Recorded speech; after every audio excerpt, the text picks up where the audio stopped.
pagi saya mau menyapa Bapak Ibu Saudara. Shalom Bapak Ibu Saudara. Shalom. Selamat tahun baru bagi kita sekaliannya, hamba-hamba Tuhan, anak-anak Tuhan yang dikasihi Tuhan. Mungkin kita boleh lepas masker satu kali dan tersenyum saja, bukan bicara, kepada kanan kiri saudara kita. Mau katakan selamat tahun baru. Tuhan terus mengasihi kita sekalian. Amin. Amin. Saya mengajak kita sekalian pada pagi hari ini khususnya di minggu pertama pada bulan Januari pada tahun 2021. Di minggu pertama kita akan menyaksikan, kita akan bersyukur kepada Tuhan. Kita akan mengakui perbuatannya yang baik di dalam hidup kita, dan kita yakini Dia terus berbuat baik. Dia terus melimpahkan anugerahnya bagi kita sekalian. Mari jemaat Tuhan saya undang, kita akan bangkit berdiri bersama. Biarlah sepanjang pagi ini hati kita melimpah dengan syukur. Lalu kita akan memohon kekuatannya menjalani kehidupan sepanjang 2021 tanpa pandemi corona. Hidup ini tidak pasti, semakin sulit, dan sekarang ada pandemi corona. Tetapi Tuhan, kami punya Allah yang besar. Kami punya Allah yang lebih besar dari segala hal yang terjadi di sekitar kami, bahkan di dalam diri kami. Kami terlalu percaya Engkau bertanggung jawab atas kami pribadi lepas pribadi, keluarga lepas keluarga. Kami taruhkan hidup kami ke dalam tangan-Mu Tuhan. Minggu pertama ini kami persembahkan hidup kami kepadamu Tuhan. Pegang tangan kami Tuhan, pegang erat tangan kami Tuhan. Dan ketika kami mulai berbelok menjauh dari hadirat-Mu, bawa kami kembali Tuhan ke jalan, sehingga seumur hidup kami menyaksikan kemurahan Tuhan. Ya, sebab oleh karena kemurahan-Mu, oleh karena anugerah-Mu, kami ada Tuhan sampai hari ini.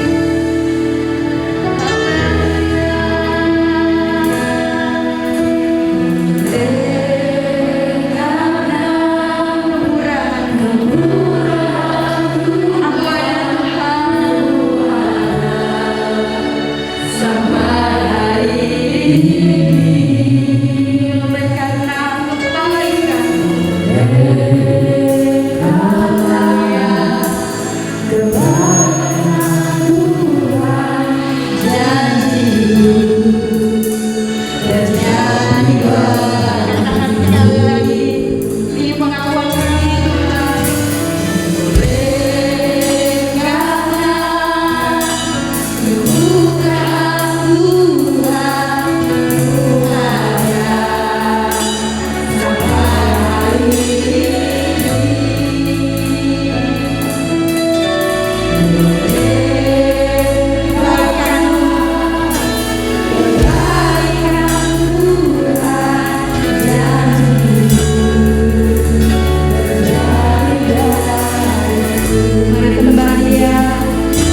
akan mengalami kelimpahan berkat, ataukah kami akan mengalami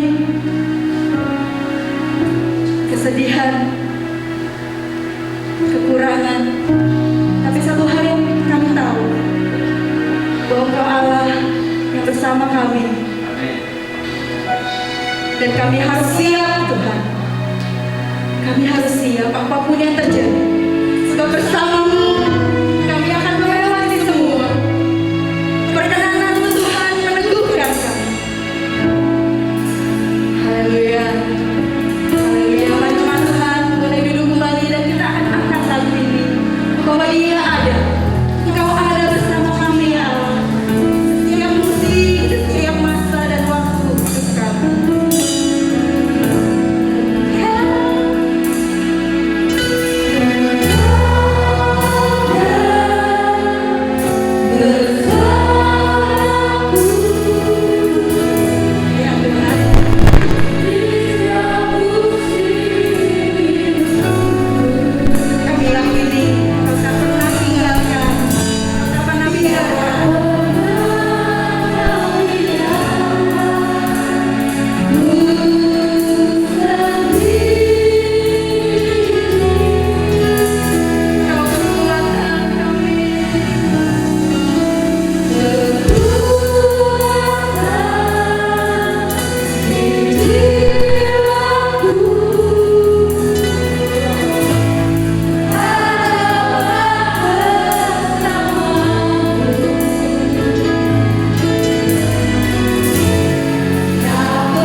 kami bukan apa kata pikiran dan hati kami sendiri, tetapi hidup kami adalah kata firman-Mu. Dan firman-Mu katakan, Kau bersama dengan kami.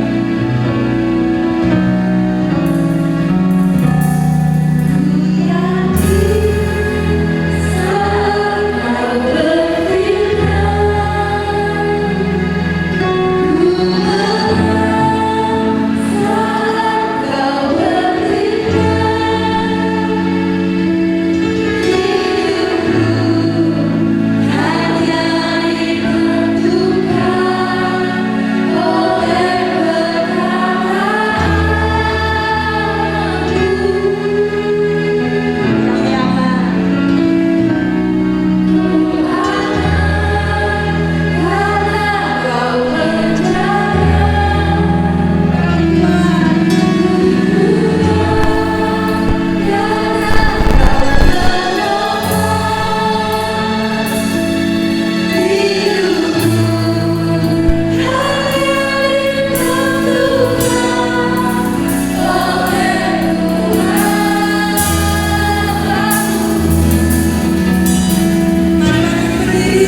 bagi Tuhan tidak ada yang mustahil.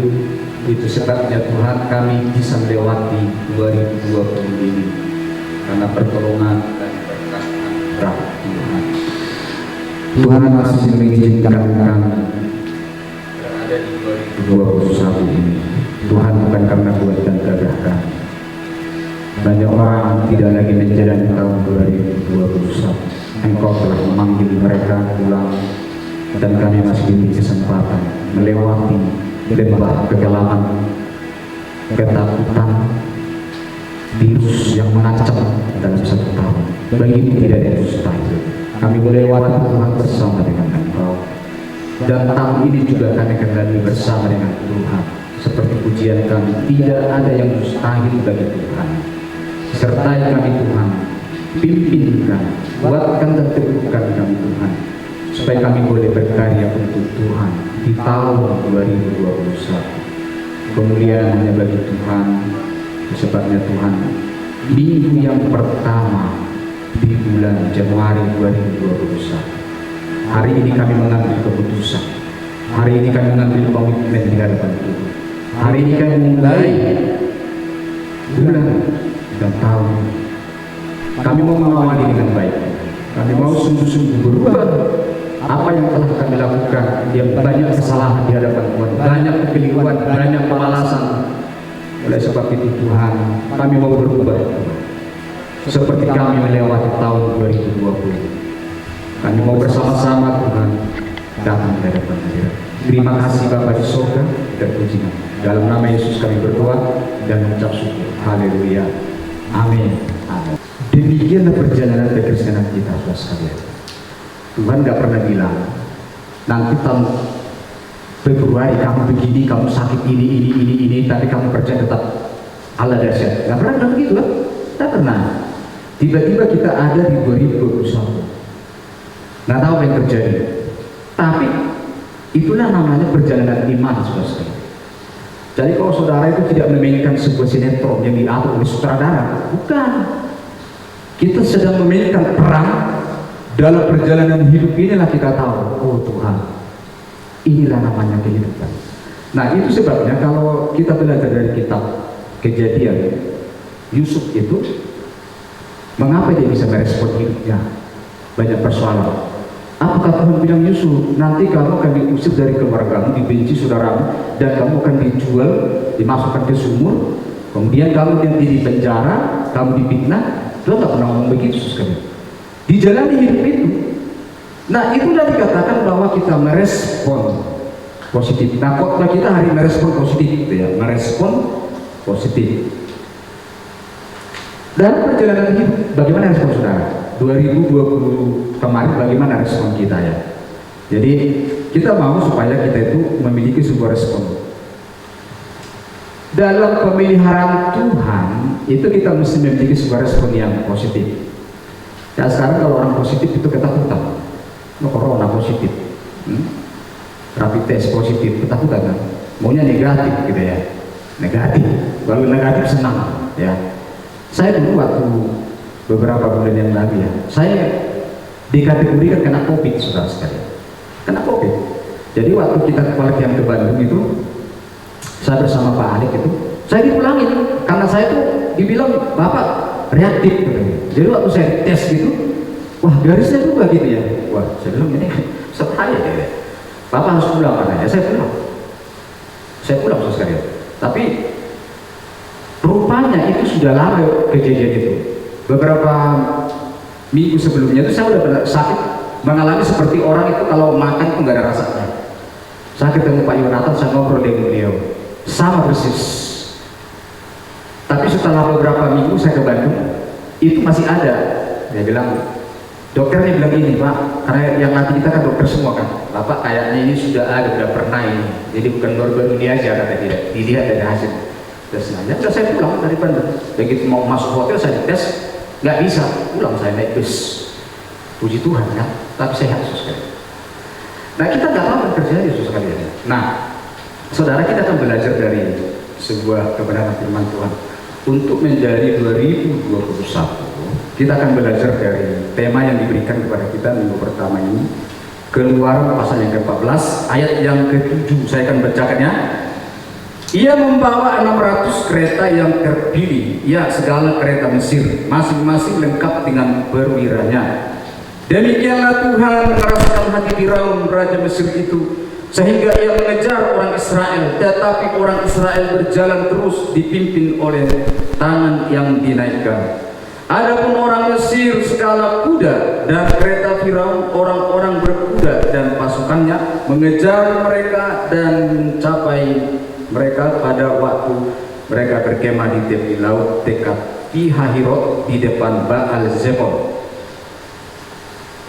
Ketika Firaun telah dekat, orang Israel menoleh, maka tampaklah orang Mesir bergerak menyusul mereka. Lalu sangat ketakutanlah orang Israel dan mereka berseru-seru kepada Tuhan.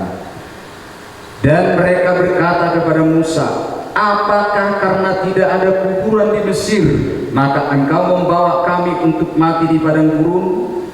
Apakah yang kau perbuat ini terhadap kami dengan membawa kami keluar dari Mesir? Bukankah ini telah kami katakan kepadamu di Mesir, janganlah mengganggu kami dan biarlah kami bekerja pada orang Mesir, sebab lebih baik bagi kami untuk bekerja pada orang Mesir daripada mati di padang gurun ini. Tetapi berkatalah Musa kepada bangsa itu, jangan takut, berdirilah teguh, lihatlah keselamatan dari Tuhan yang akan memberikannya daripadamu, sebab orang Mesir yang kamu lihat hari ini tidak akan kamu lihat lagi untuk selama-lamanya. Tuhan akan berperang untuk kamu dan kamu akan diam saja. Saudara sekalian, saya katakan tadi bahwa hidup kita itu tidak pernah Tuhan memberitahu nanti begini dan begini. Jikalau hidup diberikan seperti itu, maka di sana tidak akan ada iman, saudara. Jikalau Yusuf diberitahukan dulu kepada Tuhan kepada Yusuf bagaimana perjalanan hidupnya kelak nanti, maka dia akan berleha-leha mengatakan, oh nanti ke sana, oh nggak apa-apa, santai, tenang aja. Imannya tidak akan ada, bahkan dia akan mengenal Tuhan, dia bisa belajar dari peristiwa itu. Nah, ini adalah sebuah pelajaran bagi kita. Kalau orang Israel keluar dari Mesir menuju tanah Kanaan dipimpin oleh Musa, dan kita sedang keluar dari 2020 masuk pada 2021, perjalanan hidup sama seperti itu. Tidak ada yang tahu kita mau bagaimana. Tidak ada yang tahu di titik bulan keberapa kita nanti mengalami titik nol. Tidak ada yang tahu, saudara. Jadi ketika kita berjalan bersama Tuhan, maka kita dibimbing Tuhan, peristiwa terjadi dalam hidup kita membuat kita mengenal Tuhan. Sama seperti bangsa Israel. Apakah Tuhan bilang kepada Musa, Musa katakan kepada bangsa Israel, nanti keluar dari Mesir, aku akan pimpin. Kalau kekurangan air, aku berikan air. Kekurangan makanan, aku berikan makan setiap pagi. Kalau kamu diserang oleh orang Amalek, saya akan jaga kamu, akan berperang lawan kamu. Tidak pernah seperti itu. Mengapa, saudara sekalian? Karena jika Tuhan mengatakan terlebih dahulu sebelum terjadi, maka di situ tidak ada sekolah kehidupan yang namanya beriman kepada Tuhan. Dan kita hanya memainkan sebuah peranan yang namanya adalah skenario yang diatur oleh orang. Lalu kita jalankan terus. Tidak ada hubungan yang baik dengan Tuhan di situ. Tidak ada kita bisa mengenal Tuhan baik seperti dikatakan tadi. Jadi Bapak Ibu sekalian, orang itu kadang-kadang sulit respon positif kepada Tuhan ya, tentunya ya. Kenapa? Saudara bayangin bagaimana bangsa Israel ini, saudara sekalian ya. Padahal sebenarnya waktu kita ikut Tuhan, kita dipimpin Tuhan, dibimbing Tuhan, dan kemudian kita juga dipakai Tuhan untuk menunjukkan rencana Tuhan yang terbaik. Contohnya begini, saudara sekalian ya. Kalau saudara lihat bagaimana Firaun mengejar bangsa Israel, apa yang dikatakan oleh Tuhan kepada Musa? Perhatikan ayat yang pasal 14 ayat pertama. Berfirmanlah Tuhan kepada Musa demikian, katakanlah kepada orang Israel supaya mereka balik kembali berkemah di depan Pihahirot antara Migdol dan laut, tepat di depan Baal Zebul.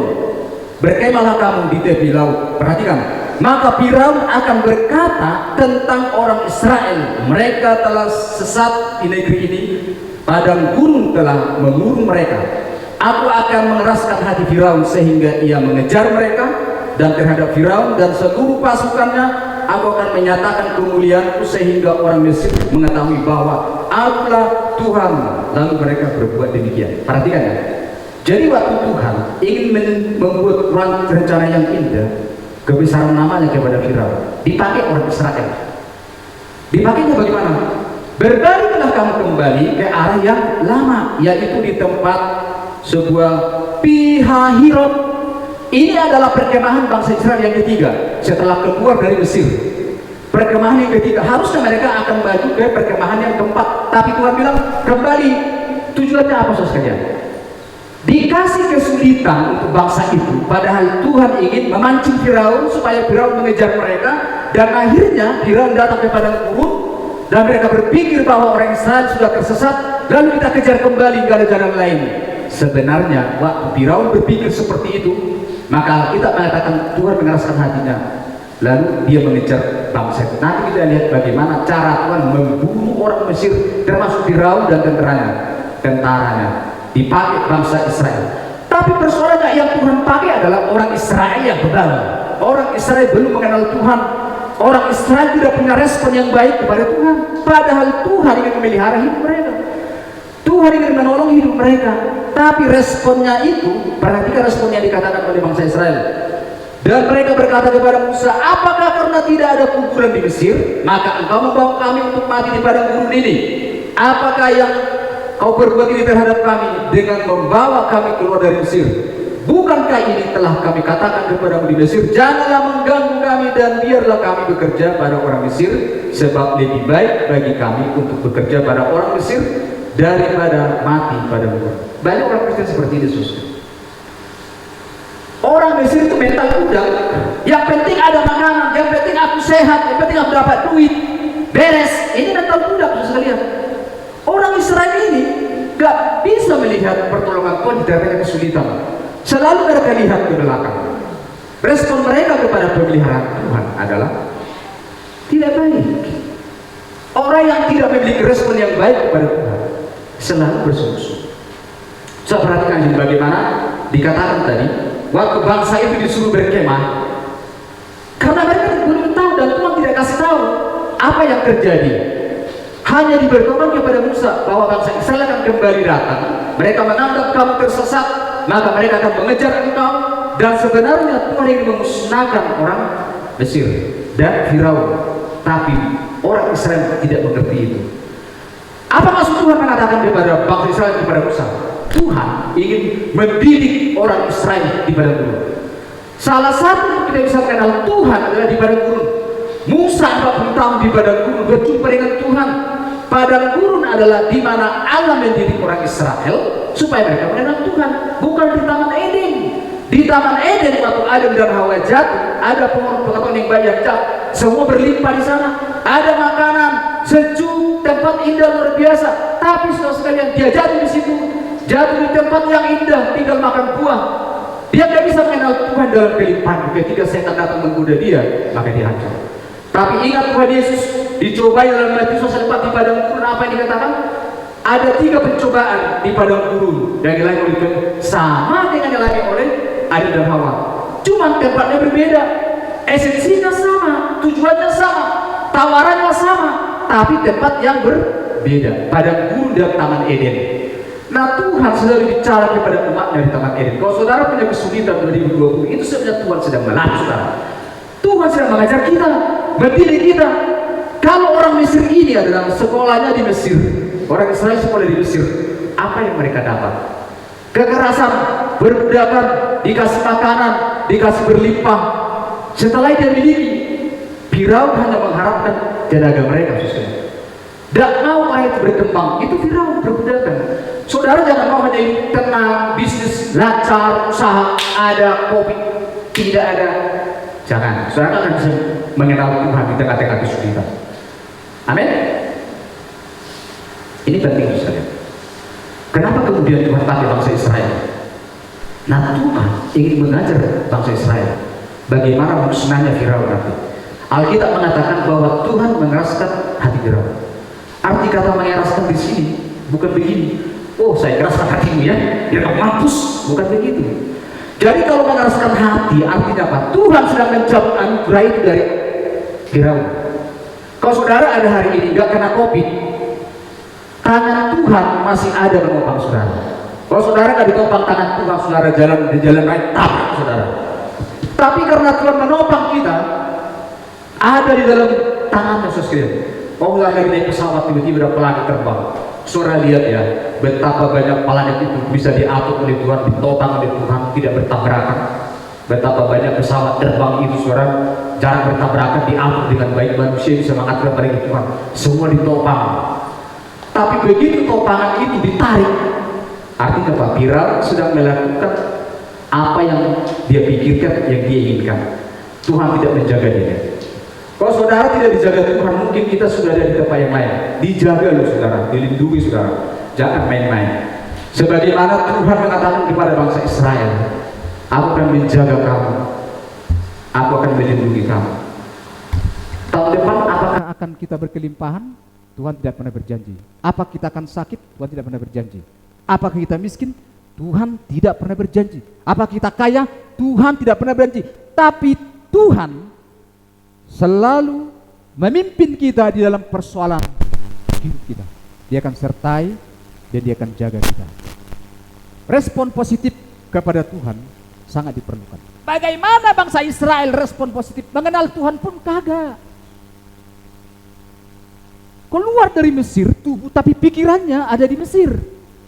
Casingnya ada di padang gurun, tapi pikirannya ada di Mesir. Sama orang Kristen. Di sini tubuhnya, pikirannya nggak ada di gereja. Dengar firman Tuhan nggak tahu kemana mengawang-awang. Sama saudara sekalian.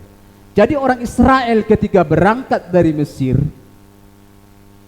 badannya keluar tapi hatinya, maka dikatakan kepada Musa, apakah karena tidak ada kuburan di Mesir?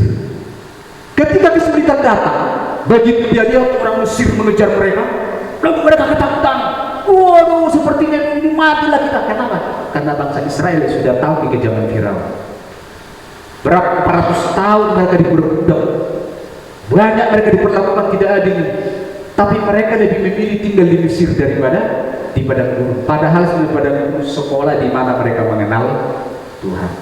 Kesulitan kita saudara sekalian itu sekolah kita kepada Tuhan. Di padang gurun nggak ada makan, nggak ada hamburger, nggak ada es krim, nggak ada es doger, nggak ada. Bergantung sepenuhnya kepada Tuhan. Air pun sulit, bergantung sepenuhnya kepada Tuhan. Mau makan daging juga susah, karena sana nggak ada pasar. Tapi Tuhan kirim burung puyuh, tuh lihat. Berapa tahun bangsa Israel? 40 tahun makan manna nggak pernah bosan. Saudara makan roti tawar 2 hari aja bosan. Tapi dikatakan roti itu seperti bersisik halus, rasa madu. Tidak ada kebosanan bagi bangsa Israel makan manna. Setiap hari manna lagi. Itu terus makanan mereka. Tapi ingat, setelah selesai tanah Kanaan, manna berhenti. Mereka harus bekerja. Mereka harus bertanggung jawab mengelola tanah itu. Saudara baca dalam Alkitab, setelah bangsa Israel sampai di tanah Kanaan, manna berhenti. Mereka harus bekerja. Nah, saudara sekalian, mari kita belajar merespon kepada anugerah Tuhan yang besar. Saya banyak pengalaman Tuhan dalam hidup saya, tapi saya belajar tidak mau mengeluh khusus. Kalau saudara ada persoalan, ingat di belakang itu pasti ada sesuatu yang memang Tuhan katakan kepada kita. Bagaimana respon kita kepada Tuhan kalau kita kena COVID?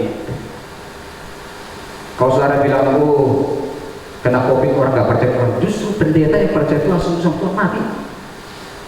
Ya kan? Kalau bangsa Israel dihindari dari orang Mesir pembunuhan, kita juga terancam nyawa kita mati karena COVID. Terancam. Nah, apa yang kita lakukan sekarang? Semua orang pasti mati sekali. Dan COVID ini adalah sarana Tuhan, kendaraan Tuhan untuk memanggil kita kepada keabadian yang kekal. Ada yang mau selamanya hidup di dunia ini? Ada nggak? Tidak ada, saya juga nggak mau sih.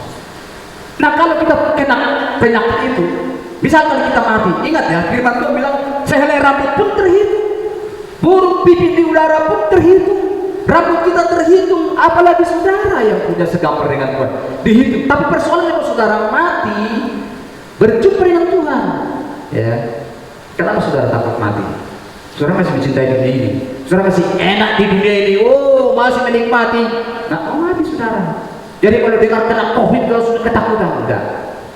Kita semua akan beralih kepada kehidupan yang akan datang, seperti bangsa Israel dari Mesir menuju ke tanah Kanaan, sampai mereka nanti diproses oleh Tuhan. Terus kita pun sekalian diproses Tuhan sampai nanti ajal menjemput kita. Lalu kita berkata, selamat malam. Dunia ini semakin indah, nampaknya manis, nampaknya indah, tapi akan kutinggalkan semua. Tuhan, ingatlah ketika aku datang berjumpa dengan kau di awan-awan yang permai. Kita mesti siapkan diri, saudara. Sekarang usia tidak lagi dikatakan oh umur panjang, enggak. Kita harus siap.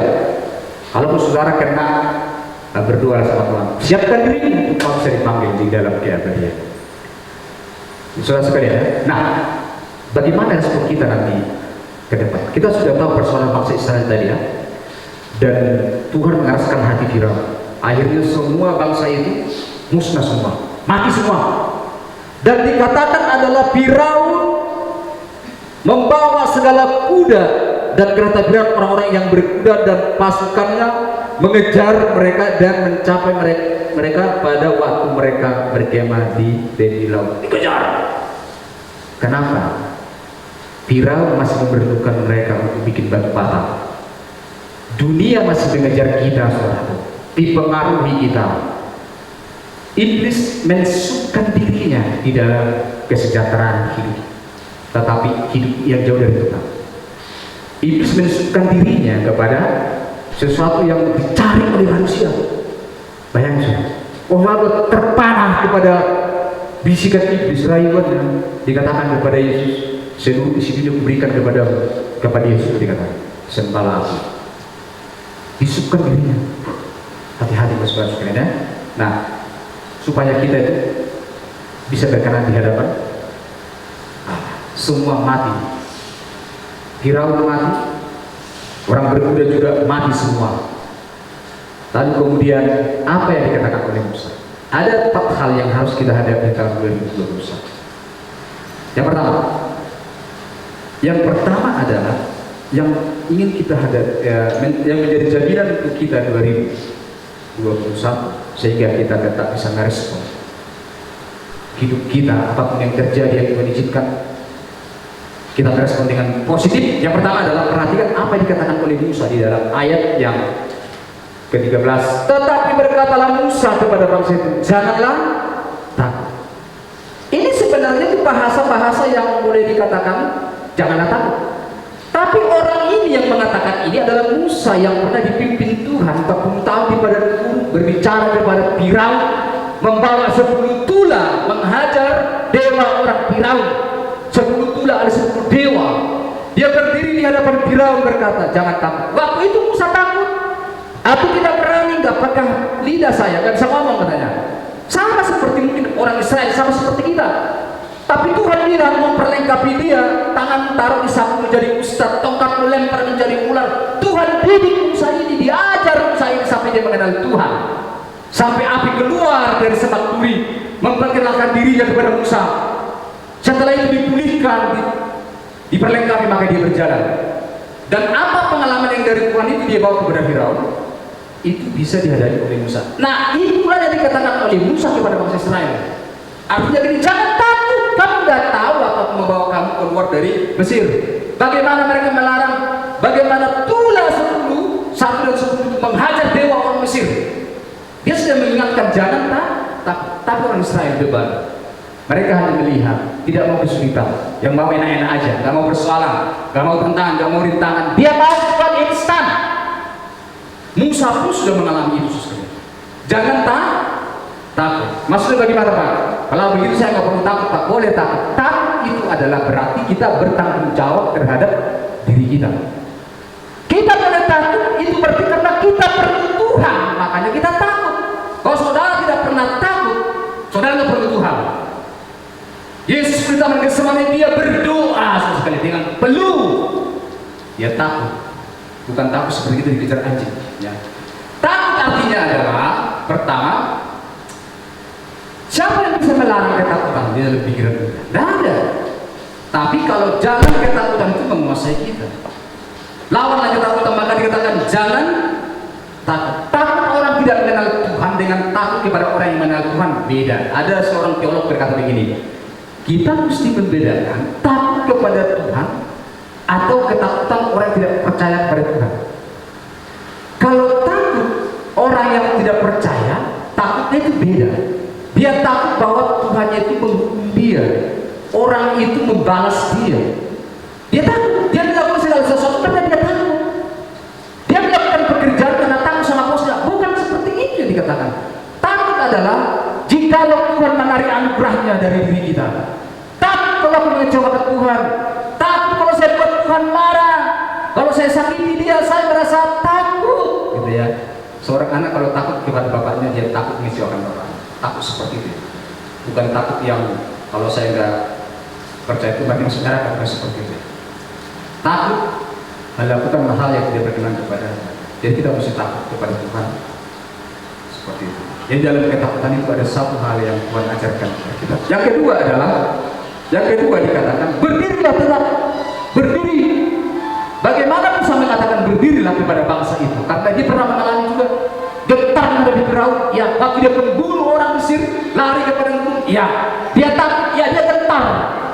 Tapi sudah dikatakan tetaplah teguh. Ya, dalam ayat yang berikutnya, jangan takut, berdirilah, tetaplah berdirilah, tetap. Oh, berdirilah tetap. Jangan mundur, tetap gitu ya. Berdiri tetap. Apapun yang terjadi, tetap. Jangan mundur. Tetap berdiri. Nantikan Tuhan. Lalu kemudian dikatakan ayat berikutnya, berdirilah tetap dan lihatlah keselamatan dari Tuhan yang akan memberikannya hari ini kepadamu. Sebab orang Mesir yang kamu lihat hari ini tidak akan kamu lihat lagi untuk selama-lamanya. Betul enggak? Betul, Saudara. Ya betul. Jadi orang Mesir yang mengejar mereka itu dikatakan tidak lagi kamu lihat untuk selama-lamanya. Apa ya? Kalau saudara orang Israel itu berarti pada gurunnya, sini laut, sana orang Mesir kejar Musa. Dia mau nyebrang. Nanti kalau sungainya kayak sungai Kali Cipaten dia bisa nyebrang. Laut, dia. Kejepit, waduh, Firaun bawa keretanya mengejar kita. Siapa udah ketakutan?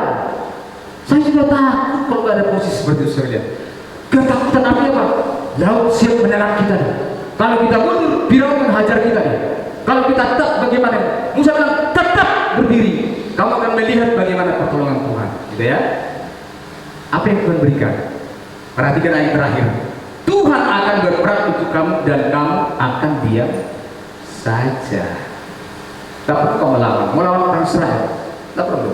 Mereka punya senjata, punya berkuda, pasukan luar biasa. Kita orang Israel udah semua gimana melawan mereka. Tapi Tuhan memberikan janji. Kamu hanya melihat saja. Yang ketiga dia dikatakan lihat keselamatan dan Tuhan. Kita kadang gak yakin Tuhan memelihara kita. Ya. Gak yakin kita. Sebab kita berjaya tahun ini dengan sendirinya, usaha sendiri. Kalau saudara di PHK dari sebuah pekerjaan, menurut saya Tuhan bukan tidak sayang kepada saudara. Dia tahu sebetulnya dan sudah diarahkan kepada yang sebenarnya. Seperti bangsa Israel dikejar oleh Firaun, dia berteriak kepada Musa. Padahal Tuhan bilang jangan takut. Dia tahu. Engkau akan diarahkan kepada yang sebenarnya. Dan orang Kristen harusnya naik level, bukan turun lagi, saudara. Kalau saudara punya di PHK, kerjaan ada, ingat saudara, Tuhan sedang memulihkan engkau dan membawa kepada sesuatu yang Tuhan ingin kau kerjakan lebih daripada itu. Bagaimana cara menyelamatkan bangsa Israel? Luar biasa. Orang Israel dipimpin oleh tiang Amun dan tiang Amin. Sekarang dibaca, kalau saudara menemukan baca ayat 14 semuanya supaya dapat tema khotbah bulan ini ya. Baca. Nah, waktu itu saudara sekalian, waktu Musa mengatakan, diam, berdiri tetap, dia keselamatan dari Tuhan. Apa yang terjadi? Udah didorong oleh Musa bangsa. Ayo tetap. Yakin, kalau seorang yang lemah, ayo bangkit dan semangat, ayo kasih kata-kata yang membuatkan dia, ayo semangat bangkit. Nah, ternyata saudara, mereka dikejar, dikejar, wah dengan kereta kudanya ya.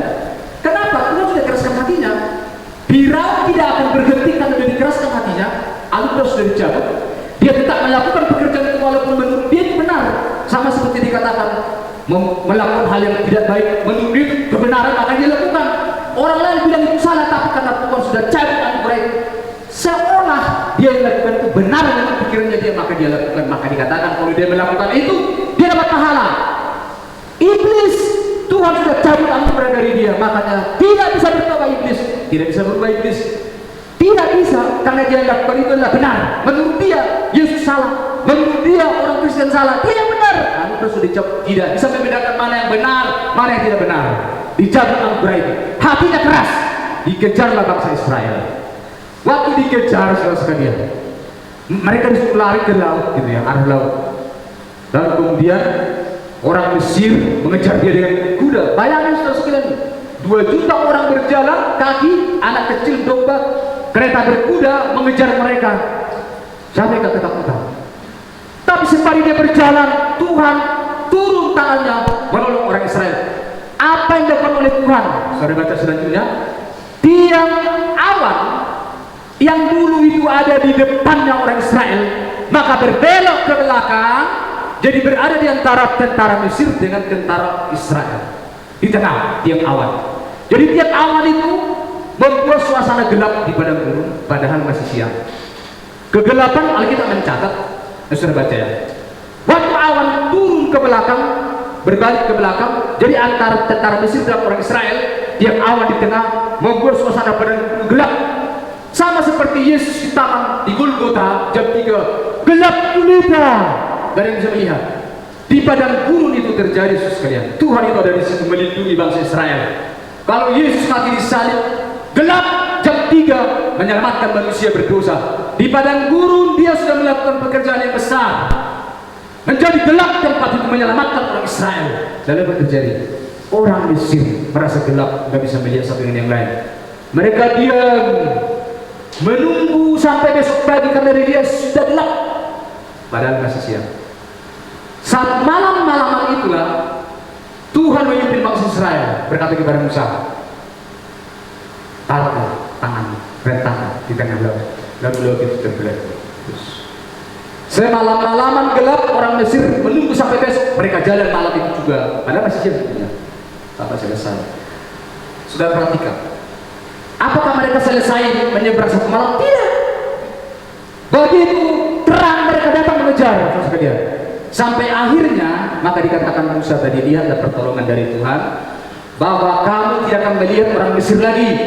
Begitu mereka menyeberang, dan Musa berkata, taruhlah tangan, berbaliklah air itu, tenggelamlah semua bangsa Israel. Demikian cara Tuhan menolong. Saudara, Tuhan ada tagihan. 1 minggu lagi Tuhan belum tolong. Tuhan, ini 2 hari keberapa ini? Tuhan belum tolong. Tuhan, gimana Tuhan? 3 hari Tuhan belum tolong. Jalan. Tuhan 1 hari belum tolong. Tuhan setengah hari. Bagus, cepat waktunya datang. Langsung Mesir modal. Saudara sekalian, luar biasa ya. Jadi ada yang aneh, saudara sekalian. Menanti janji Tuhan, tapi memang tidak semulus yang kita harapkan. Sampai hari ini kami gaji non PNS dari bulan Juni sampai bulan Desember. Katanya bulan Desember akan saya tanggal 24 bikin laporan. Katanya, oh isi ini akan datang nanti tanggal 30.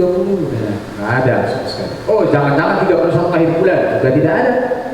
Dia bilang, oh jangan-jangan nanti tanggal 1 sudah tahun baru pembukuan. Nggak ada berita sampai hari ini. Puji Tuhan. Menanti, ya, saya bilang sama teman-teman, sabar, itu kalau dikasih nanti honor dari PNS, non PNS, kalian nanti liburan kena COVID, jadi di rumah saja. Nanti setelah COVID aman, lalu menjadi transfer. Itu pertolongan Tuhan. Ada baiknya juga dalam persoalan begitu Tuhan bekerja. Menahan semua pikiran kita, oh, mau jalan-jalan ini gitu lah, teman-teman, bukan di sini teman-teman saya. Oh, ya saya kok bercanda saja. Nah itu menanti bagaimana Tuhan menyelamatkan bangsa Israel. Dikatakan Tuhan akan berperang untuk menyelamatkan. Ayat terakhir kita baca ayat yang ke-14. Ini perkataan luar biasa ya. Dan mungkin ini juga berguna 2021. Dikatakan Tuhan akan berperang untuk kamu dan kamu akan diam saja. Jadi mari kita kebaikan Tuhan itu kita responi seperti yang dikatakan oleh Ayub. Tuhan yang memberi, Tuhan yang mengambil. Terpujilah nama Tuhan. Berkat yang dimiliki oleh Ayub waktu dia belum mengenal Tuhan itu tidak layak untuk dinikmati oleh Ayub. Harus dibersihkan semua oleh Tuhan. Bagaimana Tuhan membersihkannya? Sampai Ayub mengatakan, Tuhan memberi, Tuhan mengambil. Terpujilah nama Tuhan. Kalau saudara baca ayat selanjutnya, baru Tuhan memulihkan Ayub. Anak-anaknya diberkati, kekayaannya berlimpah. Harta yang bisa dinikmati adalah harta yang bersumber daripada Tuhan. Maka dikatakan Amsal 30 ayat 8, ayat 7 dan ayat 8. Apa yang dikatakan? Dua hal aku minta kepadamu. Jangan engkau tidak memberikan sebelum aku mati. Yang pertama ayat 9 mengatakan, biarlah aku hidup dengan apa yang menjadi bagian. Jangan bikin aku miskin, jangan bikin aku kaya. Biarlah aku menikmati bagi apa yang menjadi bagianku. Amin. Ini baca yang pasal 30 ayat 7 dan 8. Di ayat 9 dia berkata, ayat 8 berkata, jangan buat aku kaya, jangan buat aku miskin, tetapi biarlah aku menikmati apa yang menjadi bagian dari. Haruslah para pejabat mengerti ayat ini. Jadi mata berkat itu bukan karena memang sesuatu yang berlimpah, tapi Tuhan tidak ada di situ. Berkat sedikit cukup, Tuhan ada di situ. Nah, bagaimana kita orang percaya 2021? Saya terima kasih saya seorang jemaat. Nah, saya melihat dia hadir di tempat ini. Dia telepon saya, Pak, saya nggak tahu nomor sepatu Bapak atau berapa lagi. Tapi saya sudah kirim uang, tolong beli sepatu. Orangnya ada di sini. Tadi saya kamu sebutkan. Pas di tanggal tahun baru. Maksud saya apa? Ini namanya berkat Tuhan.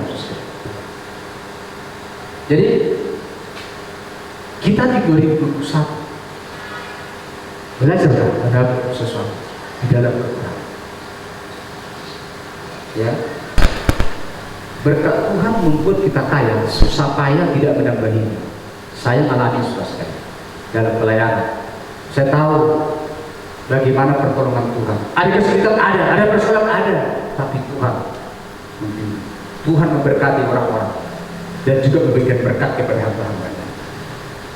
Saudara sekalian dikatakan, saya amini firman Tuhan yang mengatakan Tuhan akan berperang untuk kamu dan kamu akan diam saja.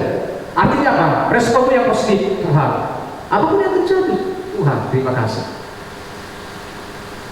Saudara bisa belajar ini bisa, saudara kami di Padang Gurun. Harusnya bangsa Israel bisa melakukan itu. Di Padang Gurun adalah sekolah yang paling luar biasa. Kalau saya punya sekolah teologi, ya saya mau bikin STTP, Sekolah Tinggi Teologi Padang Gurun. Kenapa sekolah kehidupan di situ? Betul bersandar kepada Tuhan, berharap kepada Tuhan dari yang lain. Dan ada batin di sana. Terus, tapi Tuhan, apakah pernah orang Israel sepatunya rusak? Tidak. Apakah pernah kelaparan? Tidak. Apakah pernah mereka kurang? Tidak. Semua berkat pertolongan Tuhan. Kristus sudah menyerahkan dirinya kepada kita di perjuangan kudus. Semua yang diberikan kata Korintus, anak yang paling dia kasih diberikannya kepada kita, apalagi hal-hal yang materi. Semua pasti Tuhan berikan, asal sesuai dengan kehendak. Hari ini kita baru datang. Ingat pengorbanan Kristus. Perjamuan kudus ini bukan sembarangan, khusus. Jangan pikir hanya makan roti minum anggur di rumah saja. Tidak.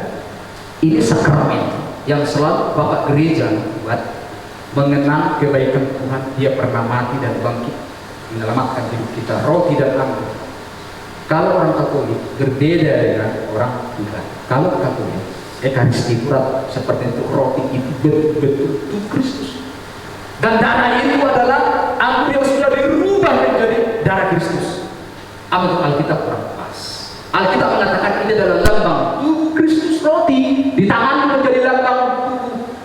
Kenapa dikatakan roti? Karena Yesus waktu itu ada di Yerusalem. Roti hidup, akulah roti hidup. Dan anggur adalah salah satu minuman yang berkualitas di Israel. Anggur. Kalau di Medan tua kali ya, tua. Tapi kalau dia datang ke Medan, apa tua spesial minuman raja di istana, minuman terhormat. Jadi Kristus melambangkan anggur menjadi darah yang tertumpah dari kamu. Makanlah roti ini, lambang Kristus yang terpecah belah diberikan kepada kita semua. Maka oleh sebab itu 2021 tadi Pak Eda sudah bilang, apakah kita sukses? Ada peperangan? Tidak ada yang tahu. Tapi milikilah sikap positif, respon positif. Apapun yang terjadi positif saja. Ya, amin. Positif saja. Kita punya COVID positif saja. Apapun yang terjadi positif saja. Persoalan positif. Amin. Mari kita. Kami bersyukur di hadapan Tuhan. Tuhan telah menolong kami, memimpin kami. Kiranya Tuhan menolong dan memimpin kami.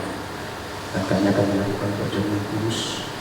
Berkatilah Tuhan, kita mohon kami akan melayani kami dan jemaat yang hadir. Mereka boleh merespon dengan baik, menghargai pengorbanan Kristus, menghargai firman yang datang kepada kami dan juga membuat kami datang kepada kami. Terima kasih dalam nama Yesus kami berdoa.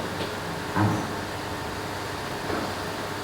Sekeluarga dan mewakili Gembala senior yang sudah berangkat kemarin tanggal 25 setelah ibadah langsung berangkat lagi ke Jawa Tengah, mengucapkan selamat tahun baru buat kita semuanya.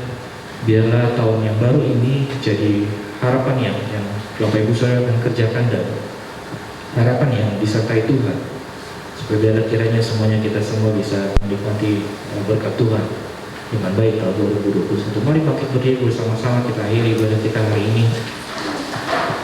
Izinkan saya mengajak lagi terakhir kali menyanyikan pujian tahun lalu. Percaya bukan karena melihat, tetapi karena firman-Mu yang digenapi dalam hidupku. Sungguh-sungguh biarlah Bapak Ibu Saudara jadi satu hal yang baik yang Bapak Ibu Saudara akan kerjakan dalam kehidupan Bapak Ibu Saudara.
secara khusus hari ini untuk yang kami kasih Ibu Nelly yang akan menjalani operasi tanggal 5 Januari. Tuhan, hamba mau berdoa secara khusus untuk tenaga medis yang akan mengoperasinya. Tuhan, ada tumor di ginjal yang akan segera diangkat. Tuhan, kami berdoa untuk para medis yang akan mengoperasinya, dokter-dokter yang akan melakukan operasi. Tuhan, kami menyerahkan ke dalam tangan Tuhan. Biarlah Tuhanlah yang memberikan pertolongan, mujizat-Mu yang akan dicatat, kehidupan yang baru, dan kehilangan anggota tubuh yang Tuhan izinkan terjadi dalam kehidupannya. Kami tahu ada pertolongan Tuhan. Kalau selama ini Tuhan memberikan pertolongan yang tidak pernah terlambat, kami hari ini percaya memberkati dari tempat ini Bu Nelly yang dirawat di rumah sakit Tuhan, yang akan segera menjalani operasi. Tuhan, kami berdoa untuk suami dan anaknya. Tuhan akan memberikan pertolongan kepada mereka tepat pada waktu. Kami berdoa dengan iman percaya kami bahwa Tuhan akan menolongnya dan memberkatinya. Dalam nama Tuhan Yesus kami bersyukur. Diberkatilah orang yang mendengarkan firman Tuhan dan melakukannya sesuai dengan kehendak firman Tuhan. Mari terima berkat Tuhan hari ini. Arahkan pikiran kita bersama-sama. Tuhan memberkati engkau dan melindungi engkau, menyinari engkau dengan wajahnya dan memberi engkau kasih karunia. Tuhan menghadapkan wajahnya kepadamu dan memberi engkau damai sejahtera serta persekutuan dengan Roh Kudus mulai hari ini bahkan sampai selama-lamanya. Bapa, terima kasih.